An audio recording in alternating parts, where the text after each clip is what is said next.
Good afternoon. My name is Shannon Green. I'm the Senior Director of Programs for the Center for Civilians in Conflict. And it is my distinct honor to introduce our keynote speaker, Senator Chris Murphy. Senator Murphy has represented Connecticut in the Senate since 2013. He previously served in the House of Representatives, representing Connecticut's 5th Congressional District from 2007 to 2013. As a member of the Senate Foreign Relations Committee, Senator Murphy has been a vocal proponent of diplomacy, international human rights, and the need for American leadership abroad. He has drawn attention to the humanitarian crisis in Yemen, actively discussing the U.S. role in the region, including as it relates to arms sales and military assistance. He recently introduced a narrowly defeated resolution to remove U.S. armed forces from hostilities between the Saudi-led coalition and the Houthis in Yemen, pursuant to the War Powers Resolution. Senator Murphy, who has also served in the Connecticut General Assembly, received his undergraduate degree from Williams College and his law degree from the University of Connecticut School of Law. Today, the Senator will broadly discuss U.S. arms sales, consequences in Yemen and other countries where civilians are disproportionately impacted by violence, and finish with a few recommendations for how Congress can strengthen oversight of the arms trade. I'm sure you will agree that there's no better person to be speaking to us on this topic at today's forum. We are very fortunate to have him with us. So please join me in extending a warm welcome to Senator Chris Murphy.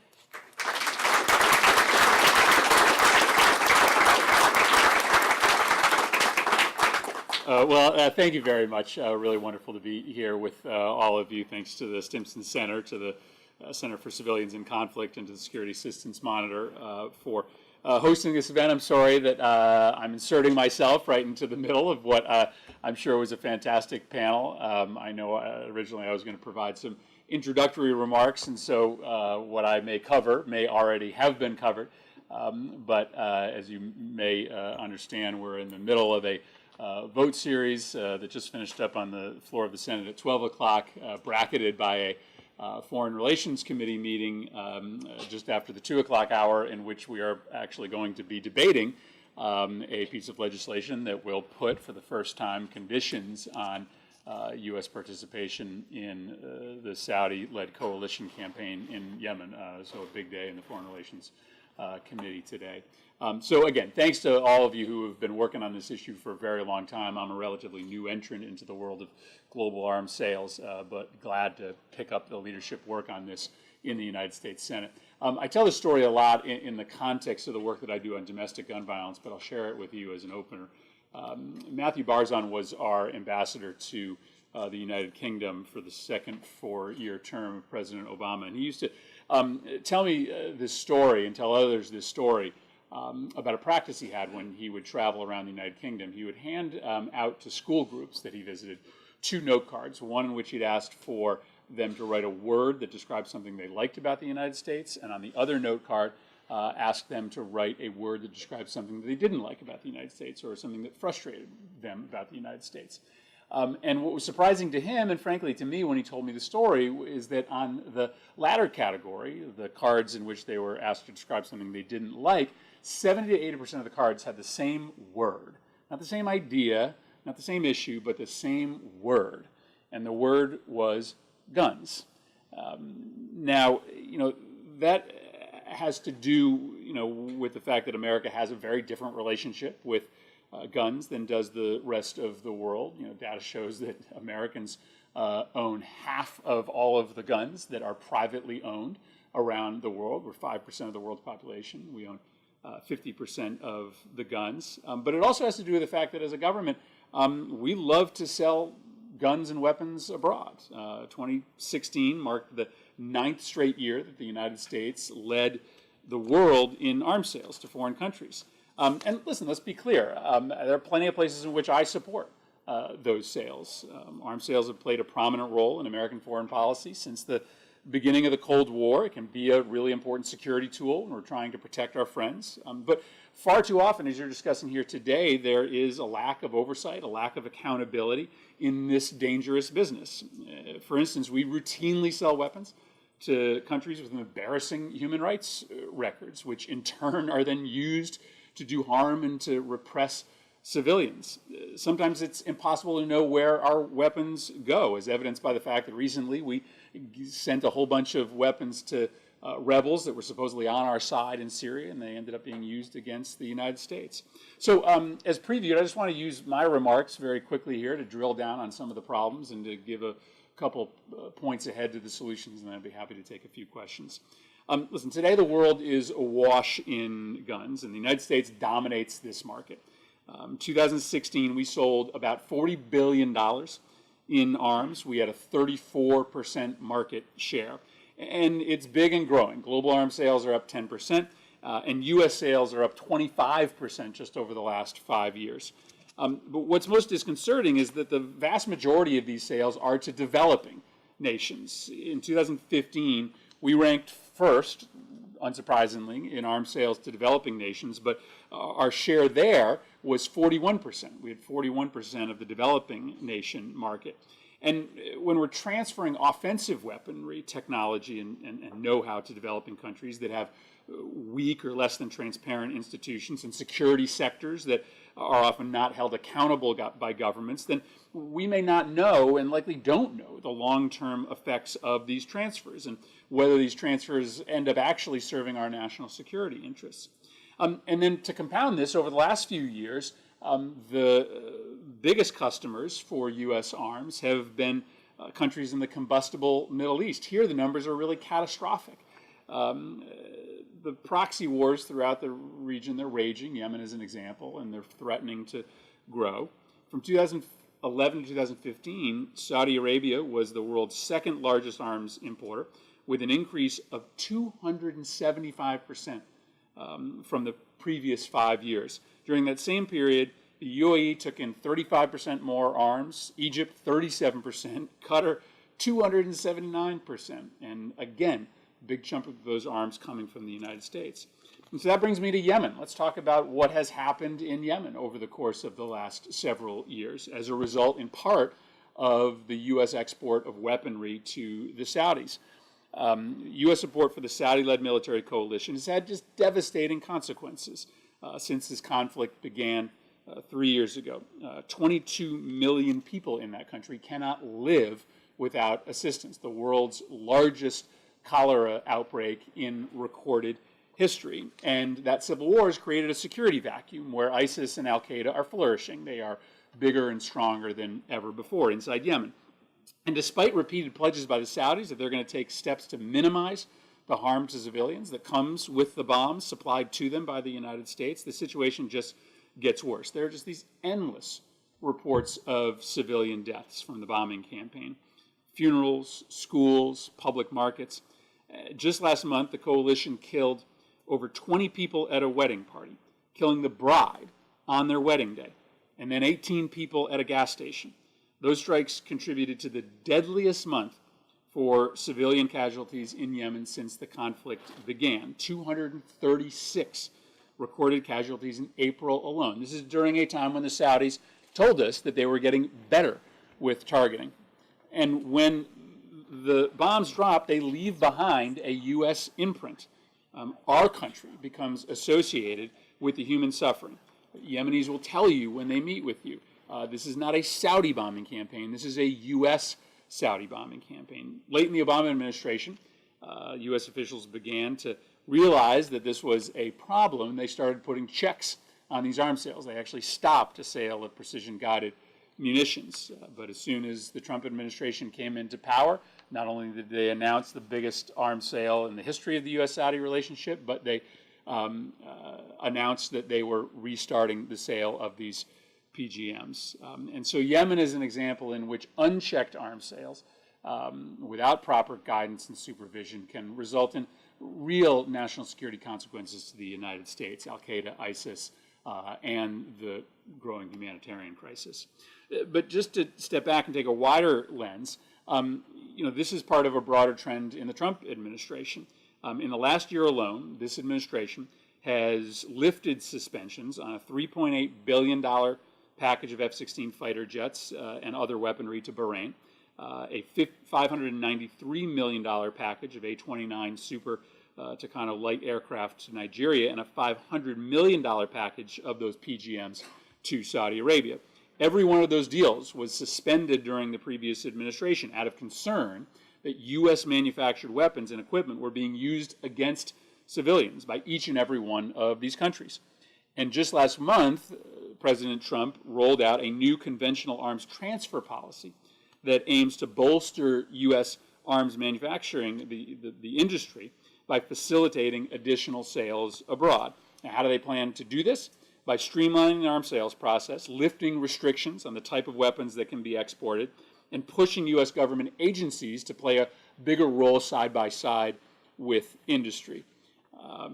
It's easy to see where these policy changes are heading. Today we're selling weapons to 63 countries, and this policy means that a few major defense contractors in this country are going to report bigger profits, but an untold number of additional civilian lives are undoubtedly going to be lost. So lastly, what do we do about this? What are some steps that we can take to try to make sure that the United States doesn't receive these increasingly adverse consequences from unregulated and unchecked arms sales? Number one, the UN Arms Trade Treaty regulates international arms sales to ensure that weapons are not used for human rights abuses, for international law violations, support terrorism, or organized crime. The United States is a signatory of the agreement, and we already abide by the export controls outlined in the treaty, but the Senate voted the treaty down in 2013, largely due to these misguided fears about its intersection with the Second Amendment.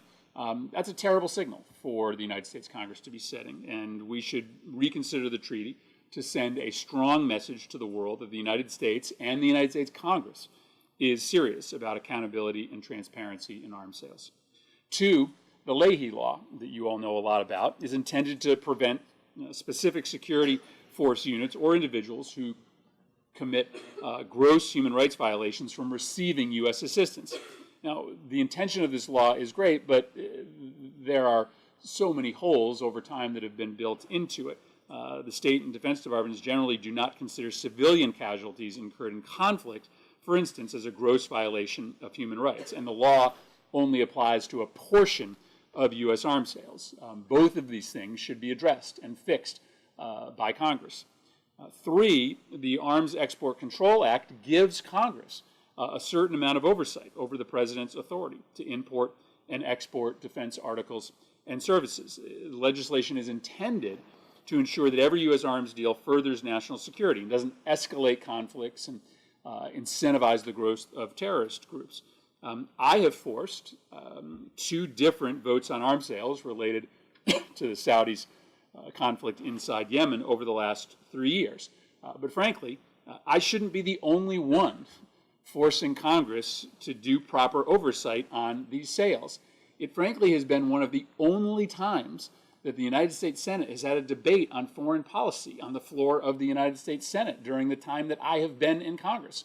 And I would encourage many other members of the Senate to use this prerogative, to use this power to force an open public debate over arms sales to our friends and allies around the world.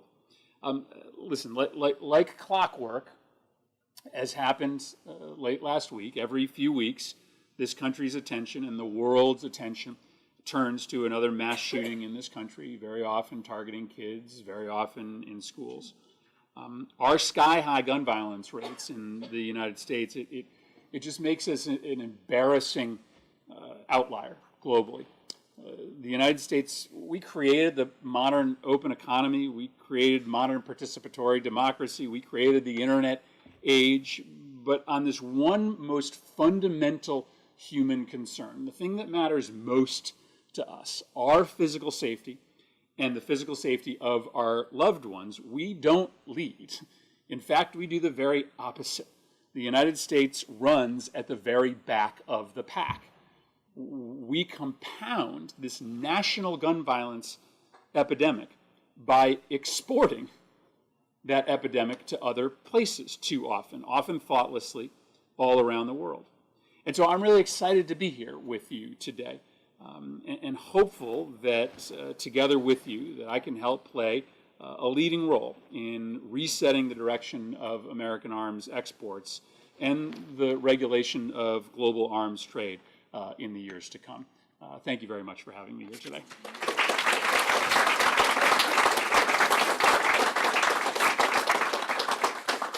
Now, your panel's answers to questions are going to be much more erudite than mine, but I'm happy to take a few questions before I have to run back. And should I just, there we go. I'm going to let you bring the mic around. So, media to go first, and you guys can identify the media better than I can. Yeah, hello. Alex Emmons with The Intercept. I just have two really quick questions about the war in Yemen. For the 3 years and 2 administrations under which the war has been going on, State Department's answer on civilian casualties has always been the same. Right? The Saudis didn't do it on purpose, and don't worry, we're working with them and they're getting better. And my first question is, has anyone in the U.S. government, state, DOD, classified briefings, wherever, ever tried to present evidence for the claim that they're getting better? And my second question, to keep my editors happy with the precision-guided munitions coming down the line, can we expect anything on that? Well, there's another sale that is, to be noticed, and I won't preview anything for you, but yeah, but listen, I don't think it should be surprising to anybody if there's a vote on the Senate. Especially given the fact that April was the deadliest month for civilians in the short history of this war. I think I want to be very careful to not to mix what has been made public and what has been told to us in classified briefings. But I think suffice it to say, the United States, neither the State Department or the Defense Department, has any direct knowledge as to whether the Saudis are just missing their targets or the Saudis are hitting their targets. And that has been our worry about the PGMs from the start, that if all the civilian casualties are due to misfires, then you can make a credible argument that PGMs will help. But if you believe that the water treatment facilities in and around Sana'a were intentionally targeted, leading to this cholera epidemic, then the transfer of PGMs is absolutely catastrophic. And what we do know is that this wedding party, in which there likely was a high-level Houthi leader, was I think we assume that was an intentional targeting of that wedding party, notwithstanding the fact that there were all sorts of innocent individuals surrounding that leader. And so there are certainly verifiable incidents of the Saudis specifically targeting civilians. Maybe there was a military target nearby, but clearly there was massive civilian collateral damage. Yeah. Great. Radia, can you ask your question? Oh. You might need to unmute yourself.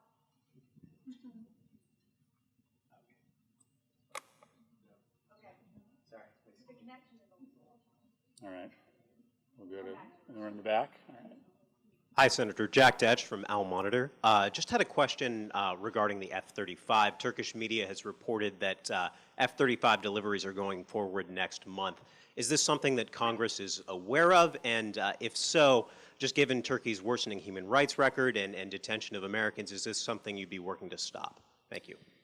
I will have to check whether that's been noticed. I assume that's a sale that's been noticed to the Foreign Relations Committee. I don't know where we would be in the timing on that. Obviously, we have a certain amount of time after a sale is noticed to object to it.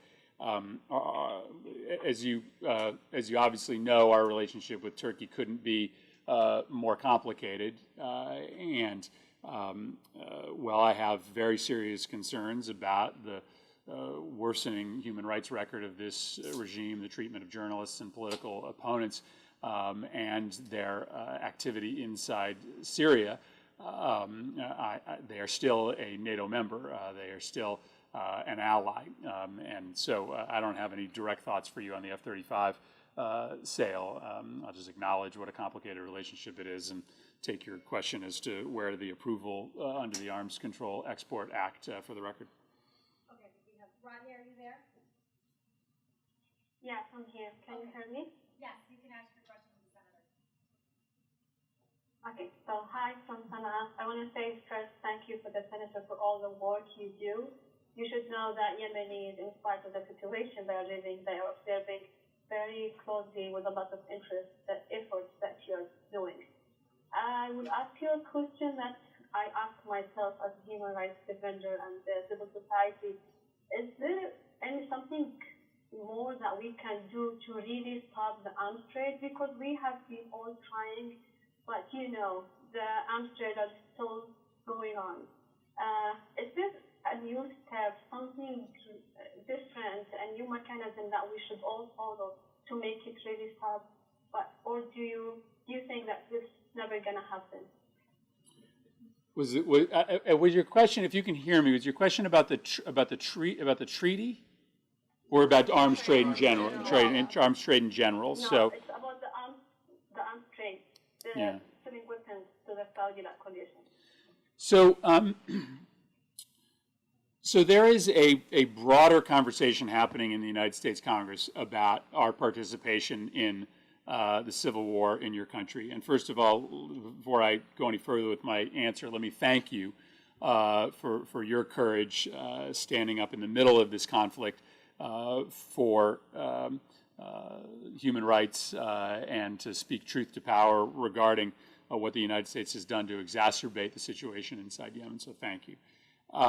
But there is a broader conversation that's happening in the Congress about our participation in the Yemen Civil War. No doubt Republicans and Democrats have seen the humanitarian nightmare that this bombing campaign has caused. Some of them believe the Saudis, that things are getting better, others don't. But there is a big group of both Republicans and Democrats who think that it is in the U.S. national security interest to back the Saudis inside the Civil War as a means of blunting Iranian activity inside Yemen and to prevent Yemen from becoming a proxy state of Iran or a state that has more internal Iranian control. I have my own feelings on this strategic question.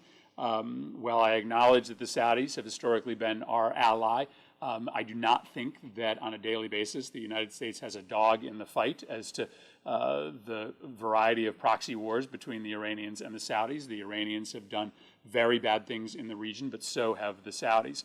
But many of my colleagues believe that our top priority in the region is to check the Iranians wherever and whenever we can. And so these civilian deaths are a consequence, a necessary consequence of checking the Iranian participation in the Civil War. And so I think to answer your question, we've got to do a better job of explaining to my colleagues that by staying in this war, you are actually driving the Houthis more quickly and more closely to the Iranians. You are actually creating the problem that you are seeking to solve, and that in the end, the consequence to U.S. national security interests of having Yemenis being driven to radicalism and for ISIS and al-Qaeda to be getting stronger and stronger greatly outweighs the downside of a future settlement of accounts inside Yemen where the Iranians may have a slightly greater say. Thank you. Hi there. I'm Mike Stone from Reuters, and I wanted to ask you a question about the sea change that's happened in regulation of the foreign arms trade the past 6 weeks. You mentioned the conventional arms transfer policy. That's one change. Mike Pompeo is now the head of the State Department, the entity that regulates this, and Bolton is now in NSC. In your experience over the recent weeks, I know that Pompeo hasn't been in very long. Have you seen any shifts in posture or change by that's been directed by those three tectonic shifts? Thanks. I don't think that I'm far enough down into the weeds of day-to-day arms transfer policy at state to understand whether Pompeo has had a different approach. He is no different than Tillerson in the sense that they both viewed American global power almost purely through a military lens. And so, my worry about Pompeo is that he is going to simply be a more effective proponent of increased arms sales around the world than Tillerson was. Even though they don't hold a different policy here, Pompeo just may be more effective at moving more arms sales out the door. And you take that in combination with these policy changes, and I think that you could see a rapid uptick in the pace of arms sales, especially to our GCC allies in the region at a time when, frankly, the Middle East needs absolutely does not need any more weapons. Go to the front row, sure.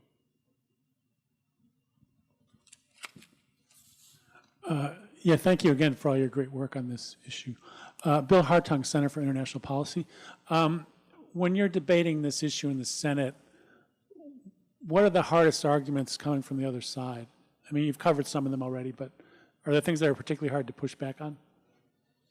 Well, I would say that the most important debate we're having is about our future disposition in the contest between Iran and Saudi Arabia, and so it's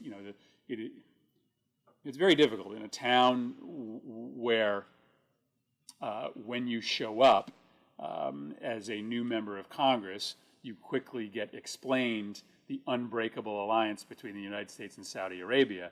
It is difficult to try to rewrite the foundations of American national security policy for members of Congress who are told that the only thing that matters in the Middle East is an alliance with Israel and Saudi Arabia.